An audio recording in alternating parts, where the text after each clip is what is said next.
Lagago ko. Ikaw ba si... Zaki? Yung champion ng Sanagan?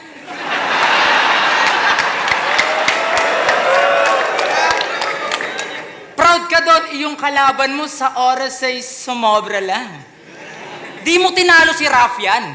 Ikaw doon yung na-salvage. Bugbog at na-damage kaso mahirap talaga tibagin lalo kung may home court advisor. Gago! Kaya itong arrogant, dadakdakan sa mukha na parang Gemarant.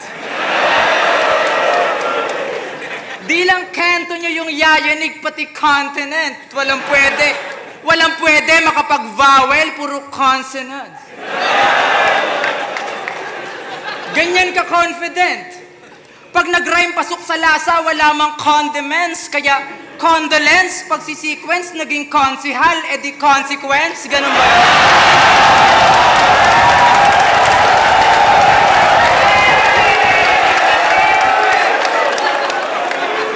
Speaking of consequence, harapin mo tong consequences.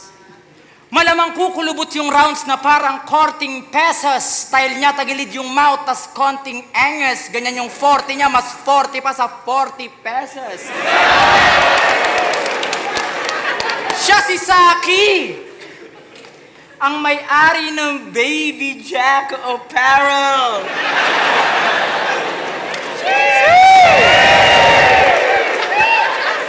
What a nice brand, tol. Nagpapatawa ka? Di mo man lang ba naisip sa akin kung gaano kakatanga? Puta, naisip mo pa yon? Imagine ninyo yung mga gumigeng-geng ngayon, naka-Baby Jack Apparel, tas gumaganon-ganon. Ganyan kakabaduy! Tipong nalalasing sa root beer. Ingatan mo yung design mo, ha? Baka gayahin ng musgir.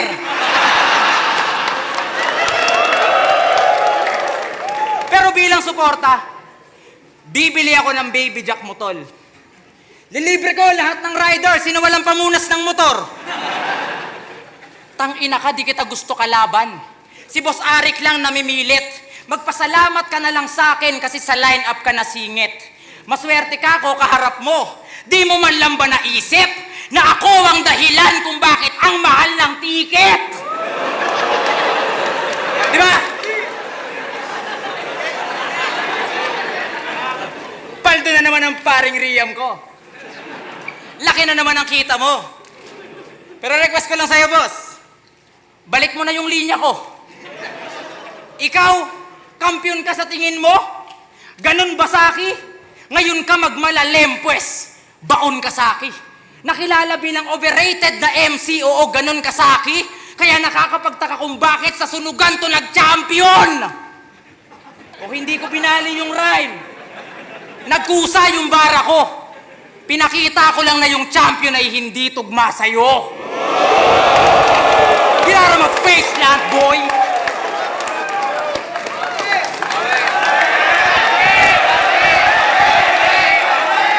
Una banat! Mahinga natin, Zaki! Yabang mo, ah. Huwag mo nga akong kinukupal. Tangina mo, batuin kita ng suman.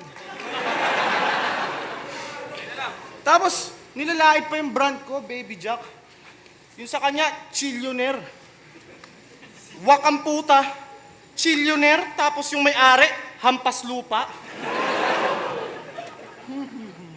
At saka, kino-question mo yung pagcha-champion ko.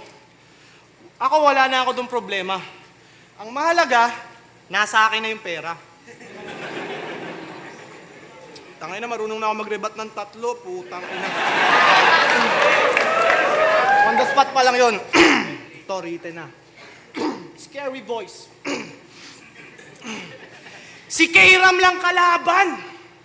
Kaya siguradong sosoplakin. Parang tinapat yung si John Jones kay Jonah Renz. Magtawag na ng kampe tsaka respondeng mabilisan. Kasi wala akong pake kahit ex-boyfriend ka ni Lip Cram. Nagsulat man ng mabuti tsak dehado mga multi mo. Paano mo ko tatalunin kung tinalo ka ni Unico? Di nag-i-evolve yung talent, skills below sa average para makakuha ng reaction. Siya'y nag-i-ilonggo accent. Pang newbie mag-rap, tong uhuging panggap. Puro multing palpak. Stupid as fuck. Ano bang feeling mo? Ubod ka ng dope?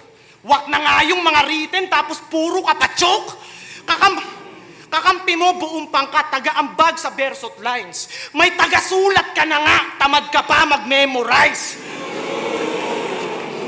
Binuking na ni Castillo pagpapasulat nyo, kaya bistado ka na.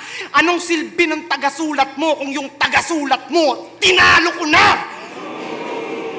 Dati palagi itong ganado. Ngayon tamad na siya mag-rhyme. Parang sawa na siya sa life. Lagi kasing sira yung motor niya, kaya nawala na siya ng drive. Siya si Kairam Pinyaga. Isang lame na binata, walang silbi sa bahay, puro game sa tilata. Katamaran mo sumobra, kaya ka nadudurog. Iinom yan ng cobra, tas bigla ang matutulog.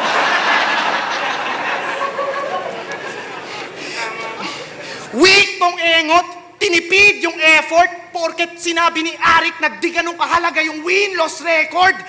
Madalas yan tamarin kaya wala na sa hulog. Wala pa ngang nararating nawawalan na ng gutom. Basang-basa ko na galawan mo kaya tumigil ka dyan. Burara ka sa kada laban mo kaya... fuck. Basang-basa ko na galawan mo kaya tumigil ka dyan. Burara ka sa kada laban mo basta tumiif na lang. Burara ka sa karir pati sa iyong writing. Napabayaan mo na rin pati iyong hygiene. Sa mga music video, ang angas ng drip. Laging mukhang mamahalin. Yung tema ng music, napaka-sweet. Pero mukha siyang maasim. Isa yan sa dahilan kung bakit hindi ka trip ng chicks. Yung ngipin niya sa harap, may nakadikit na Mr. Chips. Bago ka mag-bars at schemes, bro, brush your teeth, bro. Kaya, paano mo ko maa-outclass kung hindi mo magawa kahit magmumug lang ng mouthwash? Tartar niyan, 6 na layer. Grabe yun, yak. Paano ka magkaka-platinum plaque kung ang dami mong plaque? Yung mga staff ng Wish Bus, lahat sa'yo naaanoy. Kasi tangina, yung mic nila hanggang ngayon nangangamoy.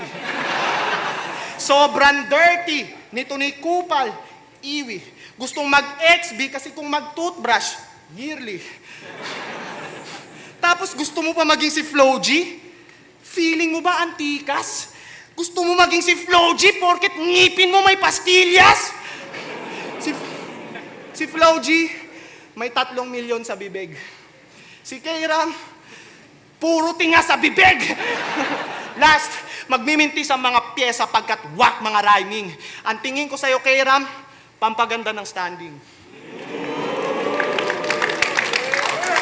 Putang inan to. Uminom daw ako ng cobra tapos natulog. Wala kang pakimen. Uminom ako ng cobra tapos natulog para mas lalong wala akong gagawin.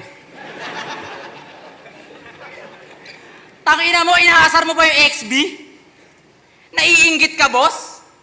Palibhasa, nakikisawsaw ka sa eksena habang nakakabanding ko, dasos. Round 2 game? Yeah! May napanood akong laban mo sa rap lines. Sabi mo, ayaw mo sa flip top kasi puro squatter nandito. Sinungaling ang puta. Eh di ikaw na may magarbong shelter. Pero nung natapos yung sunugan, yung flip top, ginawa mong evacuation center. Ang tigas ng mukha mo. Sabi niya kay Plaridel, Mongoloid ako mag-rhyme bobo. Boring guy na kung mag-rap slow-mo, ikaw ay overhype na parang Kai Soto. Seryoso? Sariling kababayan binababa mo?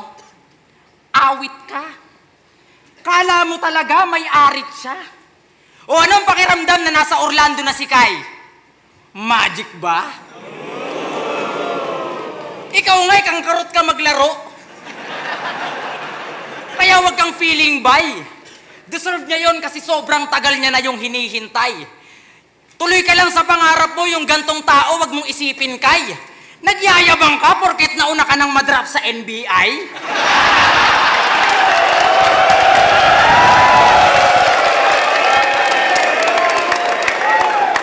At di ba member ka ng Moro Beats? May tanong lang ako, tol, kasi hindi ako mapanatag. Pansin ko lang lahat ng member nyo doon di nawawala ng lakad.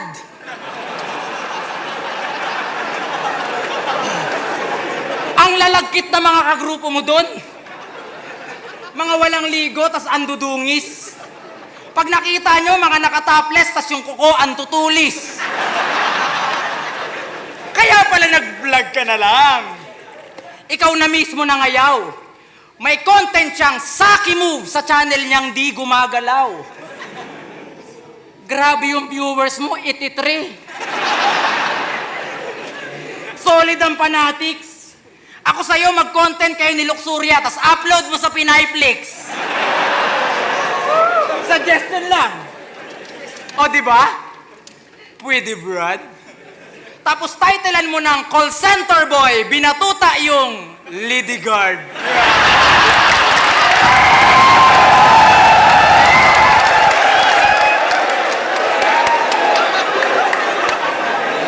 Sabi niya kay M-Site, 3GS nung round 1, 3GS nung round 2, pupudripin ko lahat yan. Mga rapper na tunog lata, uubusin ko ang kan. So kumakain ka ng lata. Anong lasa? Paalala ko lang ha, nung nakulong ka, munti ka nang ipapatay sa loob kasi hindi ka pumareho. Bitch ka na pageto. Sinasabihan kaming tunog lata nitong muntik matumbang preso. Sinilasin kita dyan eh. Ano itatanggi mo? Sige amigo, deny mo. Uubusin ang kan. Ulul, ubusin mo laman ang nido ni Saito. Pati si Boss Arik gusto pagatasan. Talagang ang adik ka, men. Gago pagtapos ng battle na to, walang magbabago sa TF mo. 1-6 pa rin. At last, gusto ko lang pasalamatan si Boss Arik. Kasi nilabas mo yung giggle sa sarili ko. Pero kahit palagi mo akong tinatarantado, boss, hindi ako magbabago. Parang DP mo. Ano ang banat? Pakinggan natin! Sir Arik, salamat daw kasi nilabas mo yung gigil niya. Ako naman, nawala yung gigil ko. Tsaka nilalait mo yung Moro Beats, lakad ng lakad. At least malakas pa rin dating. Yung Moro Beats, kahit ganun yung music video, at least hindi na ban sa gang squatting. Natututo na talaga ako mag-rebat eh. Si Kairam, tangina, napakahusay niyan sa pagbabasketball. Pero pag andyan si Shernan, inuutusan lang. Nakaka-bad trip yun. Pero star player yan ngayon. Kaya lahat panis. Star player na amoy. Star anis. Player yan si Gago, kaya lahat takot na. 5 a.m., wala pang hilamos, nasa court na. Punong-puno yan ng energy. Sobrang competitive, nilupusan yung referee. Pero laro nito, pambata. Puro dribble ang kanyang style. Sobrang lakas ng tama, nagsispin move, walang bantay. Yung moves ko, parang performance ni Jokic. Yung moves mo, parang crossover ni Jovic.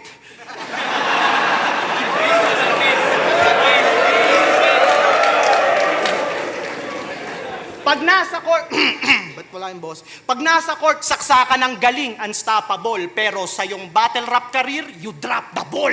Ikaw ay pastime lang, kaya masyadong binasic. Mas fragile pa kaysa kay Anthony Davis. Basketball player ka, di ba? Yung motto mo, ball is life. Eh bakit yung balls mo di makabuo ng life? Oo, baog. Oo, baog yan. Kaya dahan-dahan siyang na-burnout. Problemado araw-araw kasi mababa kanyang sperm count. Kaya naiinggit kay Mot.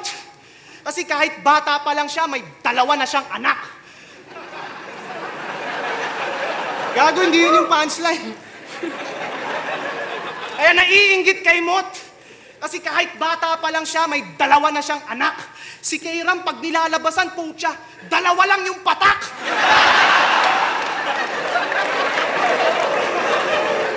Babae mo, palagi mong i-check. Baka iwanan ka niya bukas. Kada tapos nyo daw mag-sex, di na kailangan ng pamunas. Bubuntisin na lang yung kanyang partner, di pa kinaya. Kung ako partner niya, palagi siyang buntis, parang iyabila niya. Ang malas naman ito ni Kupal, tila na wala ng lahat. Wala ka na ng mga magulang, di ka pa magkakaanak. MCing kawawa, disabled that week. Buti pa si Efren may bata, si Jason may kid.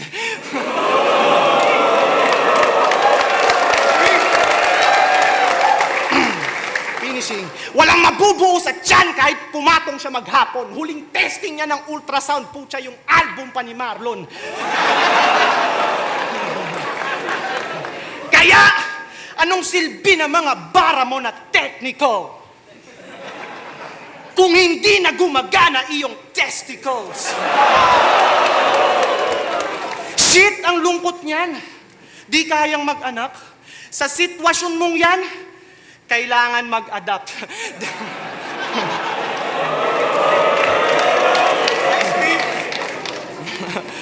De, tama lang din yan para di na dumami yung lahing pinyaga sa mundo. Kahit maka-impluensya ka ng maraming rapper, di mo masasabing galing sila sa tamod mo. Di ka magkakaanak kahit isa. Di mararanasan yung ganon. Yung anak ni Irish sa iba, isipin mo na lang na sa'yo yun. Ang ina yun na yun. Buo ang kalahati ng rounds puro baog. Tangina barok kamen. Porke wala pang anak, baog na. So ibig sabihin, baog ka rin. Tanginan to. Mga sinasabi mo, nasosobrahan ka na sa boka. Nasobrahan ka na sa boka, bro. Pag ako pumunta sa inyo, bubuntisin ko yung lola mo. Sumusobra ka na, kanina ka pa, ha? Gago to, eh. Round 3 game! Yeah! Isa pa, game! Yeah! Putang ina, lakas, oh. May isa akong linya niyang paborito na sinabi niya kay Lip Cram. Sabi niya, palagi kang laglag sa isa buhay kasi kulang ka sa talent. Gusto mo mag-champion ng isa buhay? Magpasulat ka sa akin! Wak, wak, wow, wow, wow, wow, wow, wow, wow! Pagcha-championin pa daw. Paalala ko lang, tinalo ka ni JD sa unang round. May linya pa siyang, mapipilayan tong pinsan parang DeMarcus Cousins. DeMarcus Cousins, ang husay mo sa angle. Mapipilayan daw yung cousin. E di kawawa naman yung uncle.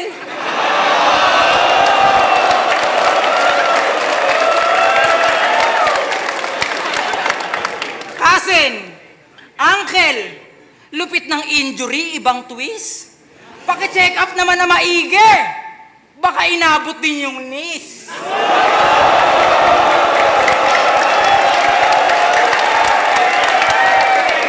Relative injury bars, mother father.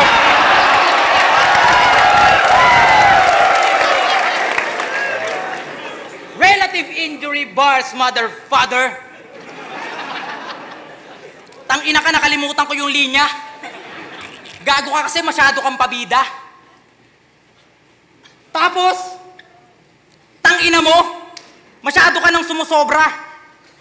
Alam mo, itigil mo na yung ganyan mo, naaangguluhan mo na ako kakadroga. Tanginang to, masyadong pabibo. Nalilito ako kasi baon ng hininga mo. Fuck! Tangina mo, gano'n mag-fake joke! Tangina ka. Kaya yung estilo nito ni Gago, Ginawa niyang kakaumay. Ito nagbabaka sakaling makasungkit ng isa buhay. Sobrang dami mo ng battle, kailangan mo pa rin ng patunay. Nasa pagalingan ka pa rin, ako nasa pasarapan na ng ulam.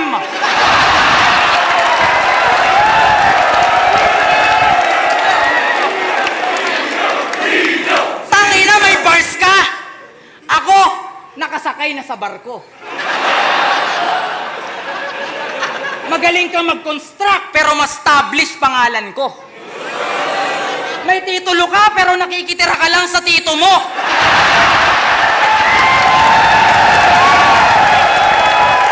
At tandaan mong hanggang multi ka lang. Naging multi-cab driver ako!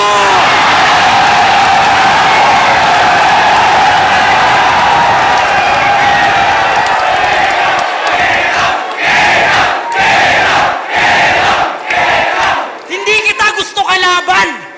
Umalis ka na dito. Gusto ko makalaban, taga Pampanga, gigisahin parang tosino. Mukhang alam na ng mga tao yung tinutukoy ko kung sino. Di ko na para pangalanan, boss. Ilabas mo si Duma!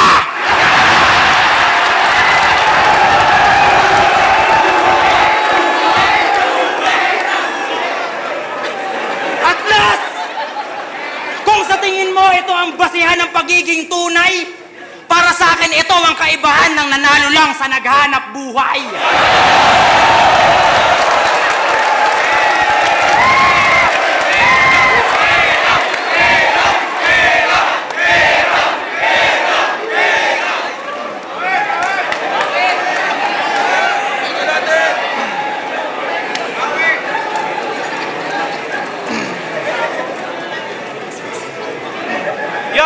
Yo.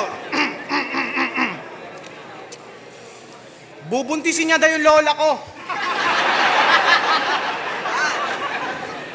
Nagdroga ka ba? Di mo nga mabuntis yung asawa mo, yung lola ko pa. Tangina nito. What? Sobrang weirdo. Di ka manalo sa sarili mong punchline, ginamit mo pa yung punchlines ni Sinyo. Mga bentard lang, wait lang. Freestyle muna. Sige, bakit ka naka-shades?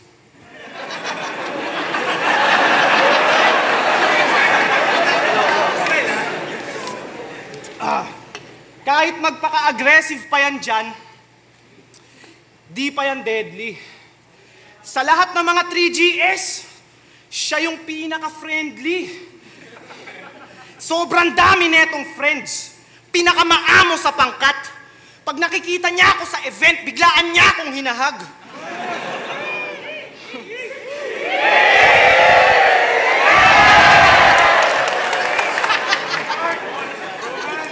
Kitang-kita ang galak na sa mukha niya lumitaw. Sobrang higpit ng pagkahag, tas ang tagal pang bumitaw. Si Kayram sobrang bait, kaso minsan medyo diretso at honest.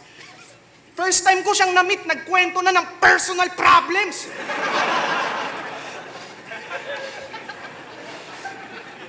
Kwento yan ng kwento, sobrang daldal nito ni Boplax. Sa sobra niyang daldal, kaya niyang mag-isa mag-podcast. Sa pakikipagkaibigan, siya'y eksperto dyan. Friends niya yon, tapos friends niya yan. Pero di ako maaapektuhan kasi a friend to all is a friend to none. Dati solid to sa 3GS. Sila magbe-bestie. Kalaunan, mas gusto niya nang sumama sa XB. Si Lipram, palagi mong kasama nung madaming ganap. Kaso bigla ring iniwanan nung nag-panic attack. Ilalabas ko pagkawak mo, wala sa isip ko mang uplift jack. Masasaktan sa barko itong mahilig na mag-jump ship. Biglang iniwan niya si Lip. Grabe na to. Palipat-lipat ka ng team. Tangina mo! Ngayon dumidikit kay Mot sa malinaw na dahilan. Kaso plans niya nag-flop. Si Mot nagkagig sa Thailand. Ikaw bantay ng shop! Si Mot, nagkakagig sa abroad. Ito, tamang dribble sa court. Kala mo, di ko alam yung sikreto nyo ni Tomas. Ulol, wag ka nang magpanggap. Halata ka na kay Ram. Pag walang customer sa shop, Madalas yan mag-anal. Porket simot yung naging katandem, siya yung nagpipiling perfect. Tanga, ginawa kanyang katandem para may tagabitbit ng helmet. Lagi mong pinopromote ang inyong tambalan, pero pag may 2x2, ang kampi mo si Slakwan. Sa Mick and Chill, si Mot, si Mick, si Kram, si Chill. Yeah, chill no? Masyado kang mahangin. Stig ka ba? Wala ka nang makain, chill ka pa? Maayos mang asintahin, hindi masasapol yung target. Kung ikaw ngayon yung chill, yung kinalaban mo, cold-blooded. Chill lang yan, pero ang daming pinlastic. Chill daw siya, pero palaging impulsive. Wala kang killer schemes at saka discipline. Kaya sa Mick and Chill, ikaw yung weakest link. Magpasagip ka na sa mga kaibigan at tribe. Wala kang thrill, kaya sa akin ay sawi ka na bye. Itong si Chill, gagawin kong malamig na bangkay.